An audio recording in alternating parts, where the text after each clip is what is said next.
Se critica mucho la Cámara por los privilegios que hay y sí los hay. Yo en lo personal renuncié al seguro médico privado, renuncié al seguro de vida, la mitad de mi salario lo dono al movimiento social. Pues como es una demostración de que no es el dinero lo que nos mueve, sino el compromiso con la gente, pero la Cámara maneja media milésima del presupuesto nacional, media milésima. Imagínense, si allá hay privilegios, el gobierno de facto maneja el 75% de los recursos públicos del país.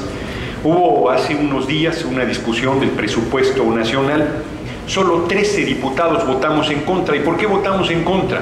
Eran 3,5 billones, 3.500.000 millones de pesos de presupuesto.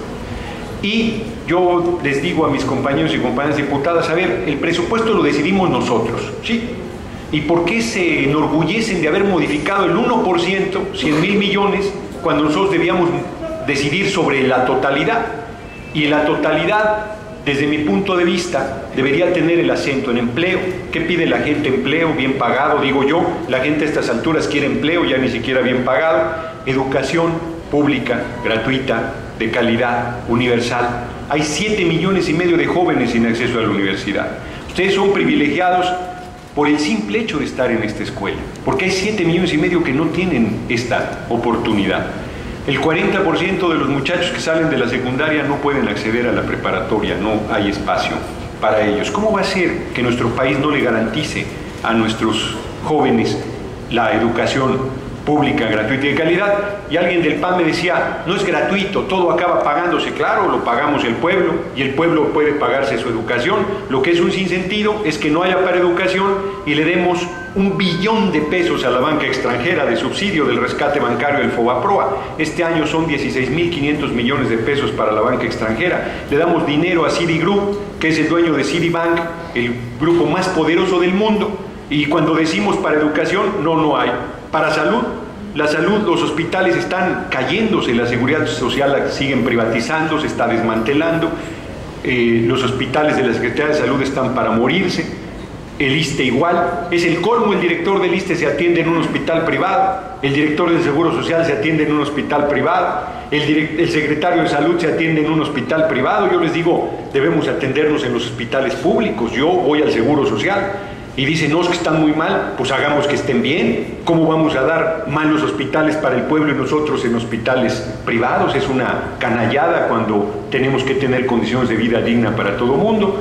¿Qué otra cosa planteamos que debería generarse? Vivienda. La gente vive como muégano, 2, 3, 4, 5 familias en una sola casa porque no hay vivienda. Y alimentación.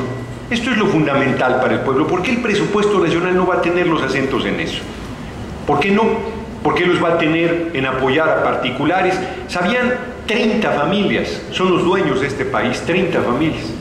Ganan, si pagaran impuestos, estas 30 familias pagarían 500.000 millones de pesos ellos solos y no pagan nada. FEMSA, que tiene Coca-Cola, paga el 1.52%, Cemex, que tiene el monopolio de cemento, 1.52%, Bimbo, que tiene el monopolio del pan industrializado, 1.52%, Maseca, que tiene el monopolio del maíz, 1.52%, Telmex, que es de los que más paga 6%, y los hijos de vecinas pagamos 29% de impuesto sobre el producto de la renta. Hace unas semanas también en la Cámara de Diputados puse mi computadora y puse un discurso de Calderón en el debate presidencial donde decía, mis prioridades son estas 3, voy a bajar el impuesto sobre el producto de la renta. Pues no fue. Voy a manejar los recursos públicos en caja de cristal. No habrá fideicomisos, no habrá subejercicios, no habrá ninguna tropelía, justo lo contrario de lo que ha sucedido. Y luego decía, mis acentos serán educación, salud y carreteras. Falso también. Y luego cierra, conmigo la gente, con mi gobierno se van a poder comprar un carro, se van a poder comprar una casa, se van a poder cambiar la cocina, pero absolutamente falso. Yo sostengo que para entender a Calderón es muy sencillo, todo es al revés. Si dice que va a bajar la gasolina, va a subir, van 11 alzas en lo que va del año. Si dice que va a quitar la tenencia, es que la va a dejar. Si dice que va a bajar los impuestos, es que los va a subir. Si dice que va a defender el petróleo, lo está entregando a las transnacionales del petróleo. Aquí hago un pequeño paréntesis. La gente luego dice, a mí el petróleo, ¿de qué me sirve? 1 de cada 3 escuelas se hizo con dinero del petróleo. una de cada 3 escuelas, 1 de cada 3 hospitales, 1 de cada 3 carreteras. Hoy en día el 40% del presupuesto de esta escuela sale del petróleo. Hoy en día.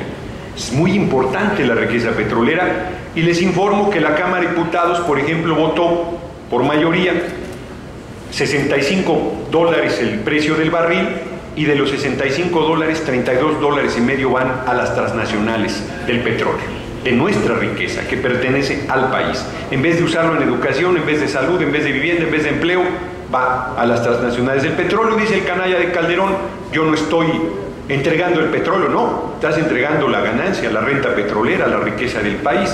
Entonces dice que va a agarrar al Chapo, pues no lo va a agarrar. Todo lo que dice es exactamente al revés. Entonces yo estoy convencido que si Calderón llega al 2012, hay una profecía maya que dice que el mundo se va a acabar en el 2012, yo creo que eso no es así, pero si Calderón llega al 2012 sí se acaba México, porque francamente es terrible su gobierno. Ha militarizado el país con el pretexto, subrayo, pretexto de la lucha contra el narcotráfico, y está ensangrentada la nación. Hay retenes militares en todos lados, pena de muerte para que no se pare en un retén militar. ¿Dónde dice eso en la ley? Y además muchas de las familias que han sufrido asesinatos de sus familiares sostienen que no había un retén militar y que fueron tiroteados cuando iban en su vehículo. Es el caso de esta familia en Monterrey que murió el padre y un hijo de 15 años, era de apellido, se me olvida ahora, a ver si me acuerdo en el camino. Los 2 jóvenes del TEC de Monterrey que fueron asesinados, les pusieron armas, querían hacerlos pasar por narcotraficantes y luego salió la verdad que no lo eran. Hay 30,000 asesinados. Pero de esos muertes, no sabemos de verdad cuántos eran narcotraficantes. Hay muchísimos civiles asesinados en retenes militares, niños asesinados en retenes militares. Y cuando se le dice al gobierno qué pasa con eso, dice que son daños colaterales. ¡Qué desvergüenza! ¿Cómo puede tolerarse este tipo de cosas? Ciudad Juárez, que es la ciudad más sufrida en este momento, está totalmente militarizada y la gente quiere ya que salga el ejército porque hay detenciones sin orden judicial, allanamientos en las casas sin orden judicial, desapariciones, asesinatos, ejecuciones, todo esto llevado a cabo por el ejército de manera totalmente arbitraria. Recuerdo muy bien una señora, que lamentablemente no me acuerdo su apellido, que llegó a la Cámara con un grupo de madres de, ¿se acuerdan los jóvenes de Salvarca, que fueron 15 asesinados, estaban en una fiesta en la noche hace varios meses, que ha quedado impune ese crimen? Llegaba a ellas y llegaban madres de muchachas desaparecidas, hay más de 1,000 mujeres desaparecidas o asesinadas en Ciudad Juárez, y una de ellas nos decía a la mesa directiva de la Cámara de Diputados: mis 2 hijos de 29 y 28 años fueron detenidos por el ejército, sé el nombre del militar, sé el rango que tenía, sé qué zona militar se la llevó, hace 1 año o 3 meses de eso. ¿Saben qué nos pedían? Regrésenme los cadáveres, quiero enterrar a mis hijos.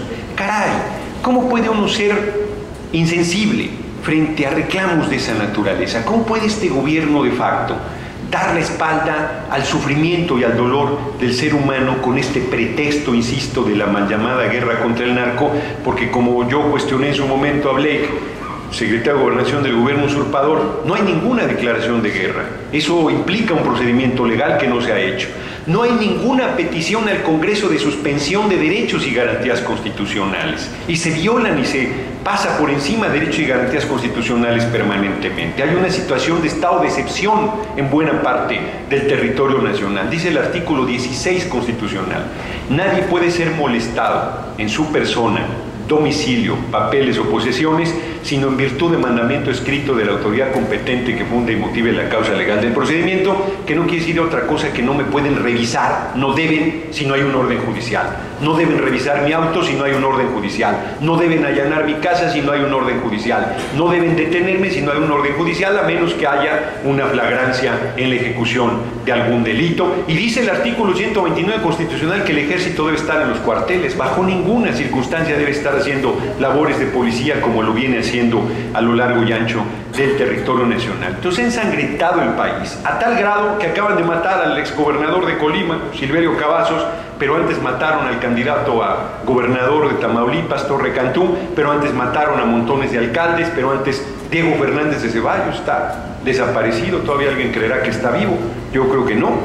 Y no se le garantiza la seguridad a nadie. Está el país patas para arriba, además del desempleo, además de los datos que estoy mencionando en educación, de los datos en salud, de los datos en vivienda, un empobrecimiento creciente. Cuando fue Cordero a la Cámara, yo le decía que hay 40 millones en la extrema pobreza ganando $1 al día. Y él decía, falso, son 6 millones. Yo decía, son 40, pero 6, que fueran, no tienes vergüenza. ¿Cómo compensas tus 300,000 pesos de salario con 6 millones ganando $1 al día? $1 al día. No puede ser. A Calderón le pagamos todo. Sueldo se aumentó 25%. Tiene un seguro por riesgo de 800,000 pesos en efectivo al año. No sé de qué se arriesga, la verdad, pero tiene un seguro de riesgo. Se le paga la casa que no es de interés social, la residencia oficial de Los Pinos, un avión permanente, vehículos blindados, vales, sobresueldos, todo lo que se roba, que no es poco, todo lo que se toma, que no es poco también eso le pagamos. ¿Cómo va a ser mientras la gente está muriéndose de hambre? Pero además el tipo se robó la presidencia, no la ganó. Esa es la verdad. Yo en la Cámara, cuando le digo a los diputados del PAN y a las diputadas que se robaron la presidencia, se enojan. Yo les digo, oigan, ¿por qué se enojan? Si ustedes son beneficiarios del robo, ya ni nosotros que nos robaron nos enojamos. O sea, no están de acuerdo en que se la robaron, ahí están los votos. Abramos las urnas, contémoslas y se acaba la crisis política, se acaba el problema de... Alguien dice, es que eso ya pasó. No, ahí está vivo el agravio. Tan está vivo que Calderón viaja, ha venido a Orizaba, seguro. Y no sé si lo han visto. ¿No ha venido nunca? No me digan. Oh, pues son benditos entonces, no les ha salado la ciudad. Qué impresión que no haya venido nunca. Pero fíjense que... Bueno, pues si les hubiera tocado que hubiera venido, hubieran pasado un día precioso con vallas, rejas, el Estado Mayor Presidencial, el Ejército, la Policía Federal, la Policía del lugar. Yo les digo que a estas alturas no se le puede acercar ni su mujer a Calderón. Está imposible el asunto. Entonces, si él hubiera ganado, no tendría problema en acercarse al pueblo, no tendría problema en estar haciendo cosas, pero se juntan las dos, se junta su ilegitimidad con su incapacidad, se junta su falta de autoridad moral y política con su brutal incapacidad, con su corrupción. Está un libro, Anabel, hay muchos, Anabel Hernández, camisas azules, manos negras, documenta toda la corrupción del panismo en torno a Petróleos Mexicanos, con el español que ya se murió, Muriño. César Nava, que se compra un departamento de 16 millones de pesos, que dice que le costó 7 en Polanco, pero que yo pregunto cómo le hace, porque yo que gano, aunque no donara la mitad de mi sueldo, yo no podría comprarme un departamento de 7 millones de pesos en Polanco. García Luna, ahora que fue el lampón, ese asesino peligroso que está al frente de la seguridad pública, yo le documenté propiedades por 40 millones de pesos, una casa de 7,5, una propiedad rural de 15 millones y una casa de 20 millones. ¿Y saben qué me contestó cuando le dije de dónde sacaste? Es que ha ahorrado mucho.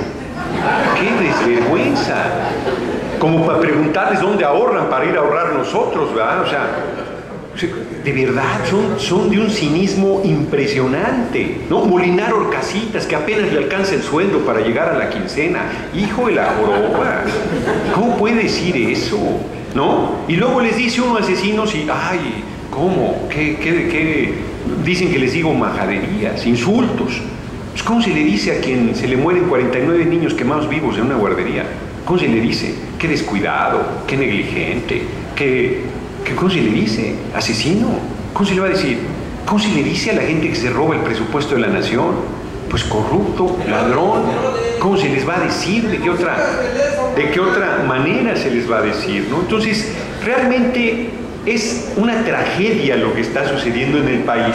Y yo lo que vengo a compartir con ustedes es, no vamos a esperar a que se hagan los cambios legales, yo creo, para que haya revocación del mandato. En cualquier país democrático hay revocación del mandato.